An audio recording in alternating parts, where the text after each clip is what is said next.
Hello, good morning, Namaskar. I am Ankit Singh, Faculty of Science and Technology. Very warm welcome you all our YouTube channel Vernex, which is specially for science and technology.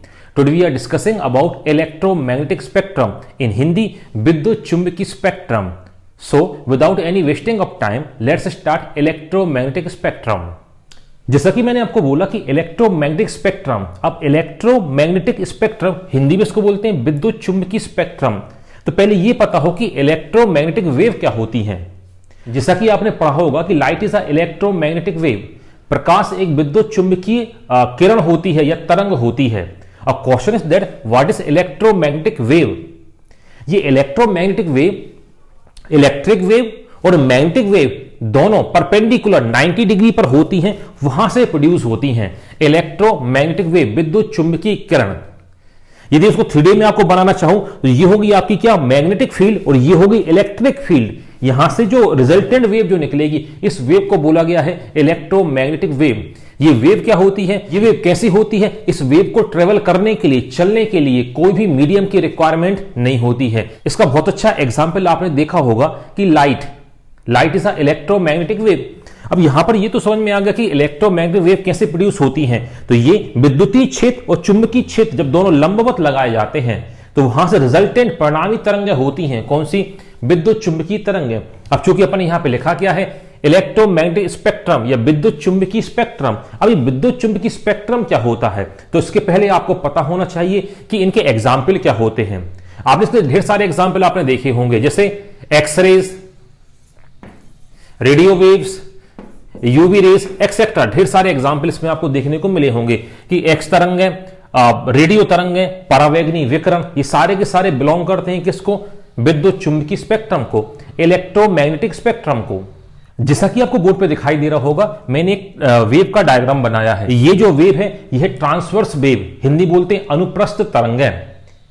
ये तरंग कैसी होती हैं, ये medium के दोनों ओर perpendicular 90 degree और दोनों ओर 90 डिग्री एंगल बना के चलती हैं। ये वेव कहलाती है ट्रांसवर्स वेव। तो मैं आपको ट्रांसवर्स वेव में आपको बता रहा हूं कि लैम्डा क्या होता है, ए क्या होता है, फ्रीक्वेंसी क्या होती है। जरा गौर से यहां पे देखें, ये जीरो लाइन ऑफ डिस्टरबेंस, ऊपर देखें डिस्प्लेसमेंट है, विस्थापन है पॉजिटिव में, नीचे देखें डिस्प्लेसमेंट है किसमें, नेगेटिव में। तो ये जो वेव है देखो ऊपर भी जा रही है और नीचे भी जा रही है। तो ऊपर वाले को अपन ने बोल दिया पॉजिटिव डिस्प्लेसमेंट और नीचे वाले को बोल दिया नेगेटिव डिस्प्लेसमेंट। बोर्ड पे आप ध्यान दें, ये जो वेव है इस मीन पोजीशन से मैक्सिमम यहां तक जा रही है। ये जो वेव है इस मीन पोजीशन से यहां तक जा रही है, तो this is known as amplitude. इसको बोला जाता है आयाम, हिंदी में इसको बोलते हैं किसी तरंग का माध्य बिंदु से अधिकतम विस्थापन, जो मैक्सिमम डिस्प्लेसमेंट होता है, ये क्या कहलाता है, इसको बोला जाता है एम्पलीट्यूड। यहां पे मैंने एक और टर्म की बात की थी, मैंने आपको बोला था कि वेवलेंथ, हिंदी में इसको बोलते हैं तरंग दैर्घ्य। ये होता क्या है, ये जो वेव आप देख रहे हैं, तो ऊपर आप देखें ये कुछ मैंने लिखा है, इसको बोलते हैं क्रीस्ट, इनको बोलते हैं ट्रफ, हिंदी में इसको बोलते हैं सरंग, इसको बोलते हैं गर्त। The distance between two successive crest और the distance between two successive trough is known as wavelength, which is denoted by Greek term lambda. दो क्रमागत, इसको बोलते हैं सरंग, तो दो क्रमागत सरंगों के बीच की दूरी या दो क्रमागत गर्तों के बीच की दूरी को इसको बोला जाता है क्या, वेवलेंथ या तरंगदैर्घ्य, जिसको प्रदर्शित किया जाता है ग्रीक भाषा के शब्द लैम्डा से। फ्रीक्वेंसी क्या है, फ्रीक्वेंसी मतलब पर यूनिट एरिया से, इकाई क्षेत्रफल से, पर यूनिट टाइम में, इकाई समय में जितनी वेव यहां से गुजर जाए, इसको अपन बोलते हैं उस वेव की फ्रीक्वेंसी, उस तरंग की आवृत्ति, जिसको हर्ट्ज में मापा जाता है। आपने सुना होगा 10 हर्ट्ज। इसका मतलब यह है कि per unit area, suppose 1 centimetre area हो गया, इस 1 सेंटीमीटर एरिया से 10 वेव से यहां से गुजर गई, तो मैंने क्या बोला, इस वेव की फ्रीक्वेंसी हो गई क्या, 10 हर्ट्ज। तो फिर से मैं आपको बताऊं, हेडिंग क्या डली है, इलेक्ट्रोमैग्नेटिक स्पेक्ट्रम। तो मैंने कुछ आपको बेसिक चीज बताई कि इलेक्ट्रोमैग्नेटिक वेव क्या होती है। जो इलेक्ट्रिक फील्ड और मैग्नेटिक फील्ड परपेंडिकुलर जब लगती है तो रिजल्टेंट जो वेव निकल के आती है, परिणामी जो तरंग निकल के आती है, इस तरंग को बोला गया क्या, इलेक्ट्रोमैग्नेटिक वेव। अब ये स्पेक्ट्रम क्या है, इसके जो ढेर सारे एग्जाम्पल हैं, किसके, इलेक्ट्रोमैग्नेटिक वेव के जो ढेर सारे एग्जाम्पल हैं, जैसे एक्सरेज हो गया, रेडियो वेव्स हो गया, माइक्रोवेव्स हो गया।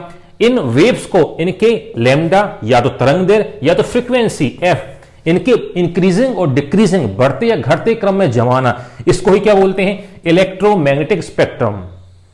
यहां मैंने कुछ आपको डिफाइन करने की कोशिश की कि एम्पलीट्यूड क्या होता है, फ्रीक्वेंसी क्या होती है, इसके अलावा लैम्डा ये क्या होता है। ये जो मैंने एग्जाम्पल दिया है, ये मैंने ट्रांसवर्स वेव के साथ आपको एग्जाम्पल दिया है। डेफिनेशन सेम रहती है, हाँ, मगर जो लॉन्गिट्यूडनल वेव जो होती है, अनुदैर्घ्य तरंग होती है, उसमें इनकी थोड़ी सी डेफिनेशन चेंज हो जाती है।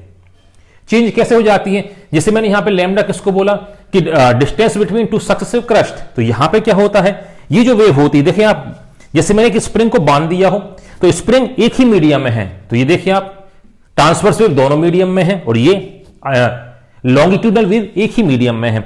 यदि स्प्रिंग को मैं यहां पे दबाऊं और छोड़ूं तो एक जो लहर आगे चलती जाएगी, मेरे कंप्रेस करने पे और रेयर फ्रैक्शन फैलने पे, कंप्रेशन और रेयर फ्रैक्शन के बीच की यहां पे डिस्टेंस, यहां इसको बोला जाता है क्या, लैम्डा, वेवलेंथ बोला जाता है।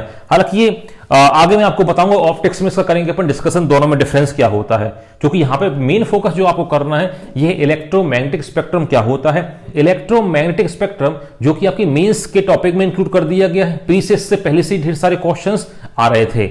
अब यहां से क्वेश्चंस कैसे बनते हैं, तो यहां पर जो अलग अलग वेव्स जो हैं, अलग अलग तरंगें जो हैं, इनको खोज किसने किया, खोजकर्ता इनके कौन कौन है, इनकी फ्रीक्वेंसी कितनी होती है और इनके यूजेस क्या हैं, फोकस करना है अपने को इनके मेन यूजेस पे, इनके उपयोग क्या होते हैं, कहां कहां पर ये उपयोग की जाती हैं। तो ये कहलाता है दरअसल इलेक्ट्रोमैग्नेटिक स्पेक्ट्रम। आने वाले लेक्चर की सीरीज में मैं आपको एक एक वेव के बारे में डिटेल में आपको बताऊंगा। सपोज मैंने एग्जांपल लिखा एक्सरेज, डिस्कवरर खोजकर्ता रोंटगन, इसके यूजेस क्या है, इसकी फ्रीक्वेंसी कितनी है, इसका लैम्डा कितना है, इसका एम्पलीट्यूड कितना है, और ढेर सारे इसके मैं आपको बताऊंगा यूजेस। तो इनको अपन देखेंगे आगे वाले वीडियो में। तो आगे वाले वीडियो में ढेर सारे वेव्स को मैं आपको लेकर आऊंगा।